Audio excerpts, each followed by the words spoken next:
Okay, hi everyone, I'm Cameron, and today I'm going to tell you a little bit about the Gullah culture. The Gullah culture has spread from Africa to the United States. The Gullah are descendants of African slaves. The culture originated in Africa, mainly in Sierra Leone, Liberia, Senegambia, which are communities in Africa. There's a large Gullah population in the United States today. Most Gullah communities are near Interstate 95 and Highway 17. There are nearly 500,000 Gullahs who live from Jacksonville, North Carolina to Jacksonville, Florida. The rice plantations are a major part of the Gullah culture. Rice cultivation was a special skill that slaves brought to the United States. Rice cultivation experience made them especially good workers in the rice and cotton plantations. The Gullah people preserved many African traditions. They brought their own language to the United States. Contrary to what people believe, Gullah is not poor or broken English. Creolization is the combination of the slaves' different languages with the English language.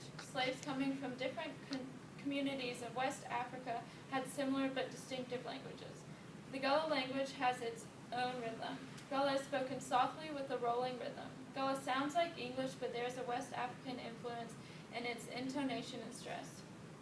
Communication was necessary for survival on the plantation. As well as language, Gullah brought food to the United States. Rice is a grain that has been in the African food culture for thousands of years, and the Gullah introduced it to the United States. They also brought over sesame seeds, peanuts, okras, yam, and watermelon, as well as many other foods. One of the main African cooking traditions they introduced to America was frying foods.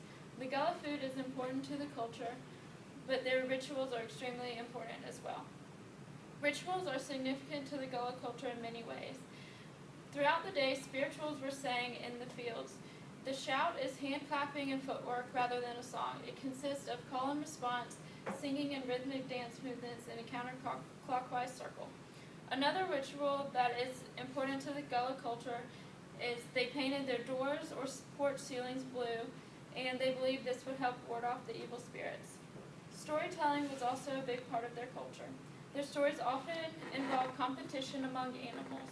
The majority of the characters in Gullah stories are usually tricksters. Some examples of Gullah story characters are Breer Bear, Breer Rabbit, and Breer Fox. Certain Gullah traditions like these are still carried on today. Gullah arts and crafts have a distinct African spirit. One of their well-known crafts is their famous Gullah baskets, which are sold along the road on Highway 17. The baskets are made from sweet grass or pine straw. They were originally made to help with the workload on plantations. The Gullah also made strip quilts, which were originally made for the plantation owners. Later, the quilts that were made told stories of their lives. The Gullah culture is very important to the United States.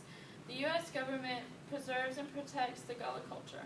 The government passed a bill to establish the Gullah Geechee Cultural Heritage Corridor. The Penn Center National Historic Landmark District site has brought in millions of dollars of heritage tourism revenue to South Carolina over the last 5 decades.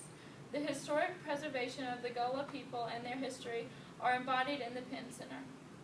Congressman James Clyburn introduced legislation to enhance the preservation and interpretation of the Gullah Geechee Cultural Heritage Corridor from Wilmington, North Carolina to Jacksonville, Florida. The Gullah culture has influenced the United States in many positive ways.